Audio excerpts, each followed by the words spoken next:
Hello students, मैं श्री दीपचंद चौधरी महाविद्यालय ललितपुर से आज हम होम साइंस के थर्ड सेमेस्टर के प्रौढ़ महिला की क्रियाशीलता के अनुसार पोषक तत्वों की प्रतिदिन की मांग क्या होती है या न्यूट्रिएंट्स की क्या रिक्वायरमेंट होती है उसके बारे में जानेंगे।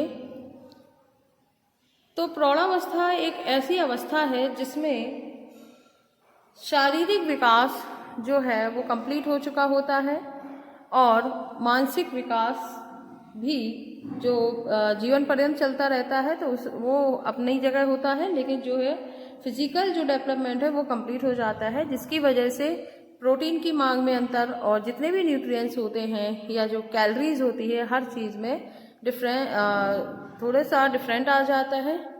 तो जितने भी हमारे न्यूट्रिएंट्स हैं, चाहे वो प्रोटीन हो, कार्बोहाइड्रेट हो, लिपिड्स हो, विटामिन्स हो, मिनरल्स हो, इन सभी की जो है रिक्वायरमेंट चेंज हो जाती है। तो सबसे पहले हम बात करते हैं एक प्रौढ़ महिला की।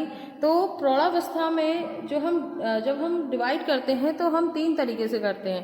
पहले एक करते हैं हम हैवी वर्कर, फिर हम मॉडरेट वर्कर और इसके अलावा फिर हम जो है इजी वर्कर जो है उसको हम ले लेते हैं। तो 3 तरीके से डिवाइड करते हैं कि एक सबसे ज़्यादा काम करती है जो लेडी, उसकी कैलोरी होगी वो अलग होगी। एक जो मॉडरेट है, मध्यम क्रियाशील है, उसकी जो कैलोरी की रिक्वायरमेंट है वो अलग होगी और एक जो कम क्रियाशील महिला है उसकी रिक्वायरमेंट अलग होगी। तो बात करते हैं सबसे पहले कैलोरी की। तो वेट कितना होना चाहिए? तो सबसे पहले जो है वेट के अकॉर्डिंग ही हम उसका जो है कैलोरी का डिवाइडेशन करते हैं।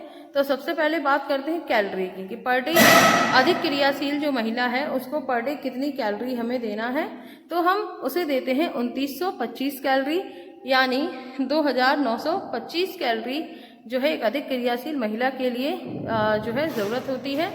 इसके बाद प्रोटीन की बात करें तो प्रोटीन जो है उसे 50 ग्राम सफिशिएंट होती है, इतनी प्रोटीन जो है पर डे उसे देनी चाहिए। कैल्शियम की बात करें तो कैल्शियम जो है 0.4 ग्राम कैल्शियम जो है उसकी आवश्यकता होती है। इसके बाद आयरन की बात करें तो 30 मिलीग्राम आयरन की जो है मात्रा उसे देनी चाहिए। इसके बाद बात आती है विटामिन ए की। तो विटामिन जो ए होता है उसको हम 600 माइक्रोग्राम पर डे के अकॉर्डिंग जो है देते हैं। इसके अलावा कैरोटीन की बात करें तो 2400 milligram per day microgram per day हम विटामिन ए दिया जाता है। विटामिन ए हमेशा माइक्रोग्राम में दिया जाता है क्योंकि इसकी हमें कम ही मात्रा ज़रूरत होती है। इसके बाद हम थायमिन की बात करते हैं तो थायमिन हम 1.2 मिलीग्राम के हिसाब से देंगे और राइबोफ्लेविन हम 1.5 के अकॉर्डिंग देंगे और विटामिन 3 या नियासिन जो है वो 16 मिलीग्राम पर डे जो है दिया जाता है। इसके बाद फॉलिक एसिड की बात करते हैं तो ये 100 माइक्रोग्राम पर डे के अकॉर्डिंग जो है फॉलिक एसिड दिया जाना चाहिए एक प्रौढ़ अधिक क्रियाशील महिला के लिए। इसके बाद बात करते हैं विटामिन सी की। तो ये हमें जो देना होता है एक प्रौढ़ अधिक क्रियाशील महिला के लिए तो वो होता है हमारा 40 मिलीग्राम। तो 40 मिलीग्राम के अकॉर्डिंग जो है विटामिन सी दिया जाना चाहिए। और ये जो विटामिन सी है वो आप संतरा हुआ, आंवला हुआ या नींबू हुआ, इन चीज़ों के माध्यम से जो है आप पर डे उसे दे सकते हैं। इसके बाद आती है बात विटामिन डी की। विटामिन डी है वो भी आप माइक्रोग्राम में देंगे तो 5 माइक्रोग्राम जो है वो सफिशिएंट होता है। इसके बाद बात करते हैं फैट की। तो 20 ग्राम फैट पर डे दिया जाता है। इसके साथ ही एक चीज़ और आपके जो है आती है कि मध्यम क्रियाशील जो महिला है वो शारीरिक श्रम करती है, मानसिक श्रम भी करती है। जैसे अधिक क्रियाशील महिला होती है वो शारीरिक श्रम ज़्यादा करती है, यानी फिजिकली वर्क जो है उस पर ज़्यादा जो है लोड होता है।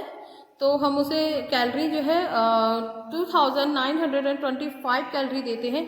वहीं पे अगर हम मॉडरेट वर्कर की बात करते हैं या मध्यम प्रौढ़ महिला की बात करते हैं तो उसे 2225 पर डे अकॉर्डिंग कैलोरी जो है दिया जाना चाहिए। प्रोटीन की बात करें तो 50 ग्राम प्रोटीन जो है सफिशिएंट होता है। कैल्शियम जो है वो भी आप 0.4 जो है मिलीग्राम पर डे जो है दिया जाता है। इसके बाद बात करते हैं आयन की। तो आयन हमारा जो है 30 ग्राम पर डे जो है वो सही माना जाता है, क्योंकि आयन एक महिला के लिए बहुत ही आवश्यक तत्व जो है वो होता है। इसके बाद बात करते हैं हम आयरन के बाद कैल्शियम आपका हो गया है, आयरन आपका हो गया है। विटामिन ए की बात करें तो विटामिन ए जो है पर डे 600 माइक्रोग्राम के अकॉर्डिंग जो है दिया जाता है। वहीं पे कैरोटीन के रूप में 2400 जो है पर डे दिया जाता है। फिर 1.1 थायमिन, 1.3 राइबोफ्लेविन एंड 14 के अकॉर्डिंग मिलीग्राम जो है नियासिन दिया जाता है। इसके बाद बात करते हैं फॉलिक एसिड की, तो वो सेम रिक्वायरमेंट होती है, 100 जो है माइक्रोग्राम दिया जाता है। विटामिन 12 या जिसे हम कहते हैं साइनोकोबालमिन, वो जो है आपका 1.0 जो है उतना सफिशियंट होता है। विटामिन सी जो है वो आपका 40 मिलीग्राम होता है। विटामिन डी जो है 5 माइक्रोग्राम एंड फैट जो है वो 20 ग्राम दिया जाता है। अब इसके बाद बात करते हैं कम क्रियाशील महिला की। तो कम क्रियाशील जो महिला है उस प्रौढ़ महिला को जो है 1875 जो है पर डे कैलोरी जो दिया जाता है, 1875 calorie per day sufficient calorie है। ना तो हमें इससे अबव ले जाना है, ना हमें इससे नीचे ले जाना है। इसके बाद प्रोटीन की बात करें तो 50 ग्राम प्रोटीन जो है बहुत होता है।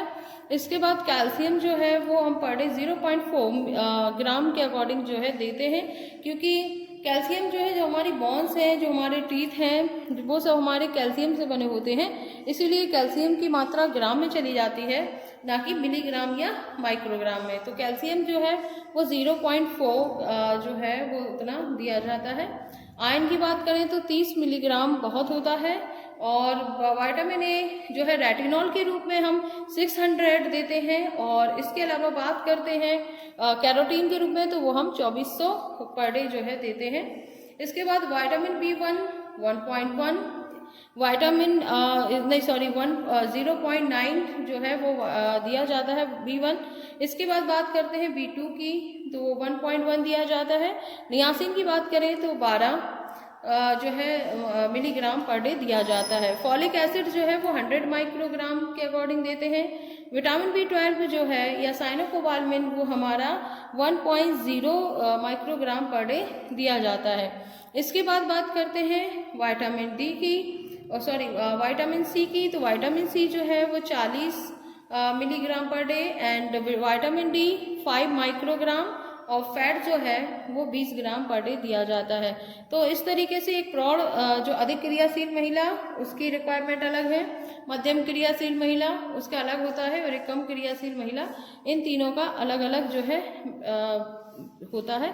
तो इसी के अनुसार अगर क्वेश्चन पेपर में जो आता है कि प्रौढ़ महिला की क्रियाशीलता के अनुसार पोषक तत्वों की मांग बताइए, तो आप इसको चार्ट के माध्यम से भी बना सकते हैं और प्लस आप उसको डिस्क्राइब भी कर सकते हैं।